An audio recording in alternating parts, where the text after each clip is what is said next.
Hello and नमस्कार दोस्तों, स्वागत है आप सभी का राजस्थान हिस्ट्री यूट्यूब चैनल पर। तो फ्रेंड्स, आज का हमारा जो टॉपिक रहने वाला है वो राजस्थान की प्राचीन सभ्यताओं में से जो प्रमुख दो सभ्यताएं हैं, कालीबंगा और जो आहड़ सभ्यता, इन दोनों के बारे में जो इस वीडियो में जो है पूरी डिटेल के साथ बात करने वाले हैं। तो आप जो है राजस्थान में किसी भी जो गवर्नमेंट एग्जाम की तैयारी कर रहे हैं तो ये वीडियो आपके लिए 100% यूज़फुल है और पूरा ध्यान लगाकर इसे एंड तक ज़रूर देखेंगे। बात करें जो कालीबंगा सभ्यता है वो एक तो कांस्य युगीन सभ्यता मानी जाती है और कालीबंगा सभ्यता का जो समय है वो मतलब 2350 ईसा पूर्व से 1750 ईसा पूर्व तक माना जाता है, वो भी कार्बन डेटिंग पद्धति के अनुसार। तो ये भी आप ध्यान रखेंगे। बात करें जो कालीबंगा है वो प्राचीन सरस्वती, यानी जो प्राचीन समय में सरस्वती नदी थी, वर्तमान में इसे जो घग्गर नदी कहते हैं और जो हनुमानगढ़ जिले में थी, इसके जो है बाएं तट पर स्थित थी। तो ये भी आप ध्यान रखेंगे। अब बात कर लेते हैं यहाँ पर जो सरस्वती नदी की बात आई है तो इसका जो सर्वप्रथम उल्लेख है वो ऋग्वेद के जो है 10वें मंडल में जो है मिलता है। और सरस्वती नदी की जो है उत्पत्ति है वो तुषार क्षेत्र में मानी गई है। और जो सरस्वती नदी का वर्तमान स्वरूप है वो घग्गर नदी ही है। घग्गर नदी को जो है सोतर नदी, मर्त नदी और लेटी हुई नदी और राजस्थान का शोक भी कहा जाता है। तो ये भी आप ध्यान रखेंगे। अब बात कर लेते हैं कालीबंगा सभ्यता में पहली बार जो है मतलब इसका जो है खोज किसने की, तो 1952 में पहली बार जो है अमलानंद घोष ने इसकी जो पहचान करके सिंधु घाटी सभ्यता के जो है स्थल के रूप में जो इसकी पहचान की थी स्टार्टिंग में। और उसके बाद जो 1961 से जो है गुणंतर तक जो है 9 सत्रों में जो है बीबी लाल और बी के थापर के निर्देशन में यहाँ पर जो है उत्खनन हुआ। तो ध्यान रखना, खोज करने में और उत्खनन करने में जो है अंतर होता है। खोज तो जो व्यक्ति, मान लो आपने कुछ देखा तो आपने जो है बता दिया कि मैंने हाँ इस चीज़ की खोज की है, लेकिन उत्खनन वो करता है जो उसकी खुदाई करवाता है, यानी उसके अंदर क्या क्या मिला वो उत्खनन करवाता है। वही बात होगी जैसे ठेकेदार और मजदूर की। बात करें कालीबंगा से पूर्व है हड़प्पाकालीन, हड़प्पा जो उत्तर हड़प्पाकालीन के अवशेष भी यहाँ से जो है प्राप्त हुए हैं।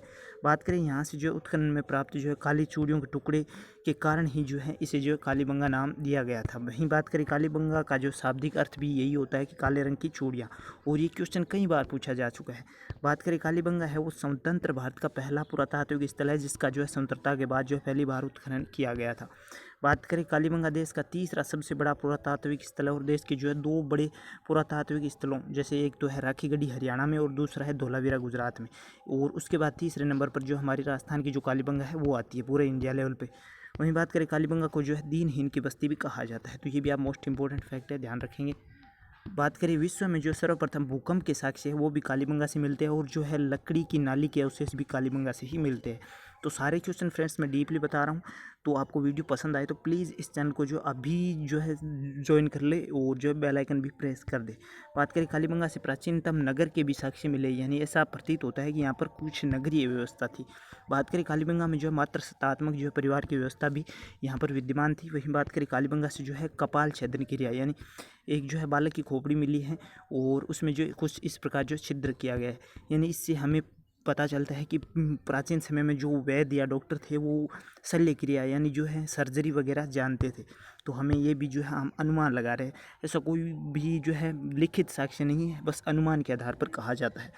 बात करें कालीबंगा से जो है कलश समाधान के साक्ष्य भी मिले हैं और कालीबंगा से ही जो है किसी प्रकार के जो मंदिरों के अवशेष प्राप्त नहीं हुए। आपसे सीधा सीधा ये पूछ सकता है कि जो है कालीबंगा से जो है मंदिरों के अवशेष प्राप्त हुए हैं, हाँ या ना, तो आपका जो है आंसर होगा नहीं। किसी भी प्रकार के मंदिरों का कोई अवशेष कालीबंगा में नहीं मिला है। बात करें कालीबंगा सभ्यता में जो है समाज है वो पुरोहित जो है जो पुरोहितों का प्रमुख स्थान रहा था समाज में, ध्यान रखेंगे ये भी आप। और बात करें संस्कृत साहित्य में कालीबंगा को जो है बहुधान्यदायक क्षेत्र कहा गया है, तो संस्कृत साहित्य में भी ये आपसे पूछा जा सकता है। वहीं बात करें कालीबंगा से जो है मिट्टी के भांडों और मोहरों लिपि के अवशेष भी मिले हैं और कालीबंगा से जो है बेलनाकार तंदूरा भी मिला है, तो ये भी आप ध्यान रखेंगे। वहीं बात करें कालीबंगा निवासी है वो गाय, भैंस, भेड़, बकरी, सूर के साथ साथ जो है ऊँट और कुत्ता भी पालते थे। बात करें पाकिस्तान के जो है कोरदेजी नामक स्थान से प्राप्त जो है पुरातात्विक अवशेष है वो कालीबंगा के अवशेषों से काफ़ी मिलते हैं, तो ये भी आप मोस्ट इंपॉर्टेंट ध्यान रखेंगे।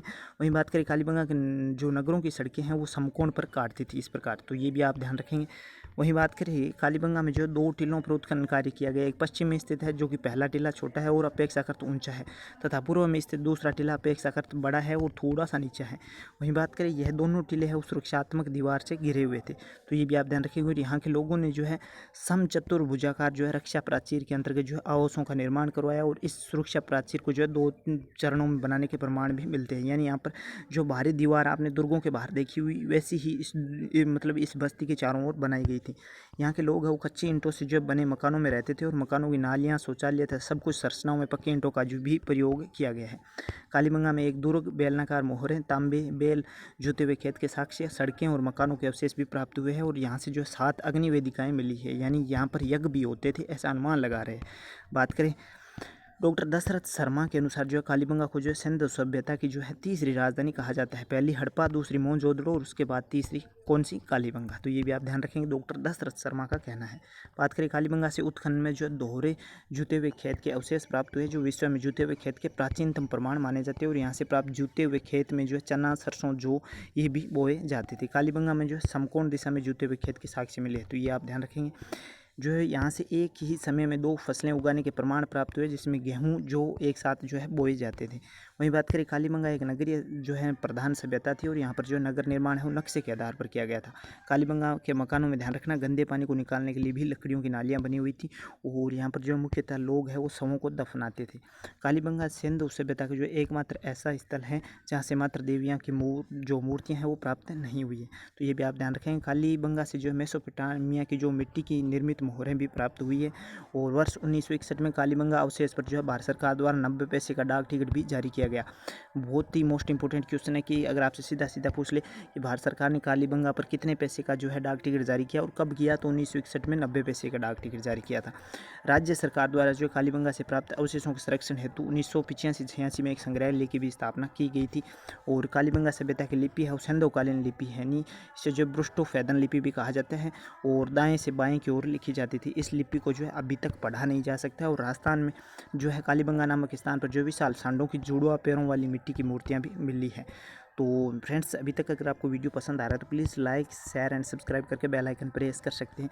अगर आपको राजस्थान जिला दर्शन यानी 33 जिलों का संपूर्ण अध्ययन करना है तो राजस्थान जिला दर्शन के नाम से आपको प्लेलिस्ट मिल जाएगी, वहाँ पर विजिट करके सारा मैटर फ्री ऑफ कॉस्ट देख सकते हैं। वहीं आपको जो है PDF नोट्स राजस्थान जीके के, इंडिया जीके की, तो आप हमारे टेलीग्राम ग्रुप के भी परिवार के सदस्य बन सकते हैं जिसकी लिंक भी आपको डिस्क्रिप्शन में दे दी गई है। बात करें आहड़ सभ्यता की तो ये कहाँ थी, तो कालीबंगा हमने देख ली हनुमानगढ़ में थी, घग्गर नदी के किनारे थी। बात कर लेते हैं आहड़ सभ्यता, ये उदयपुर में है और ये ताम्रयुगीन सभ्यता है, ध्यान रखना आयड़ नदी के किनारे स्थित थी। बात करें आहड़ सभ्यता का विकास है वो बनास नदी की जो है घाटी में भी माना जाता है और 10वीं-11वीं शताब्दी में से जो आगाड़पुर के नाम से भी जाना जाता था और इसे जो ताम्रवती नगरी भी कहा जाता है। इसका एक अन्य नाम धूलकोट भी है, जो स्थानीय भाषा में जो लोग कहते हैं इसे धूलकेट। इसके उत्खनन का कार्य सर्वप्रथम अगर आपसे पूछ ले तो 1953 में SC जो है व्यास ने या अक्षय कीर्ति जो है व्यास ने इनके नेतृत्व में करवाया गया था और यहाँ पर जो है व्यापक उत्खनन कार्य है वो RC अग्रवाल द्वारा 1954 में करवाया गया था। 1961-62 में यहाँ पर VN मिश्र और HD सांखलिया द्वारा भी उत्खनन करवाया गया था और आहड़ के जो है उत्खनन अभियान के समय राजस्थान सरकार की ओर से विजय कुमार और PC चक्रवर्ती भी यहाँ पर रहे थे। डॉक्टर सांखलिया ने इसे जो आहड़ या बना संस्कृति कहा और यहाँ उत्खनन के फलस्वरूप बस्तियों में कई स्तरों भी प्राप्त हुए और पहले स्तर में जो है मिट्टी की दीवारें और मिट्टी के बर्तनों के टुकड़े और जो है पत्थर के ढेर भी प्राप्त हुए हैं। आहड़वासी धूप में सुखाई गई कच्ची ईंटों के मकानों का निर्माण करते थे और आहड़वासी कृषि में ध्यान रखना चावल की खेती यहाँ पर मुख्य थी और वहीं अगर आपसे पूछ ले कि पशुपालन में तो कुत्ता, हाथी ये इन सब से परिचित थे। आपने नाम सुना होगा गिलूंड का जो कि राज संबंध से है और ये प्राचीन सभ्यता स्थल है और आहड़ के जो है समान धर्म संस्कृति यहाँ पर मिली है। बात करें आहड़ से जो है छपाई के ठप्पे, आटा पीसने की चक्की, चित्रित बर्तन और तांबे के उपकरण भी मिले हैं और आहड़ के लोग हैं वो मृतकों को ध्यान रखना कपड़ों और आभूषणों के साथ गाड़ते थे, ये मोस्ट इंपॉर्टेंट फैक्ट है। और आहड़ के लोगों के जो है अधिकांश आभूषण है वो भी मिट्टी के मनकों से ही बने होते थे और आहड़ वासी है वो लाल और काले रंग के जो है मर्द भांडों का यूज करते थे। तीसरी बस्ती में कुछ चित्रित जो है बर्तन और उनका जो है घरों में प्रयोग करना भी प्रमाणित हुआ है और चौथी बस्ती में 2 तांबे की कुल्हाड़ियाँ प्राप्त हुई है। आहड़वासी और जो ताम्र धातु कर्मी थे। आहड़ से जो है अनाज रखने के मर्द भांड प्राप्त हुए हैं जिसे स्थानीय भाषा में गोरे या कोठे कहा जाता है, तो ये भी आप ध्यान रखेंगे। आहड़ से जो है तांबे की 6 मुद्राएं और 3 मोहरें प्राप्त हुई है जिसका समय है वो 3 ईसा पूर्व से प्रथम माना जाता है। वहीं बात करें आगे तो यहाँ से जो है प्राप्त एक मुद्रा पर एक और त्रिशूल, दूसरी ओर जो है अपोलो देवता का चित्रण प्राप्त हुआ है और इस पर जो है यूनानी भाषा में लेख भी अंकित किया गया है।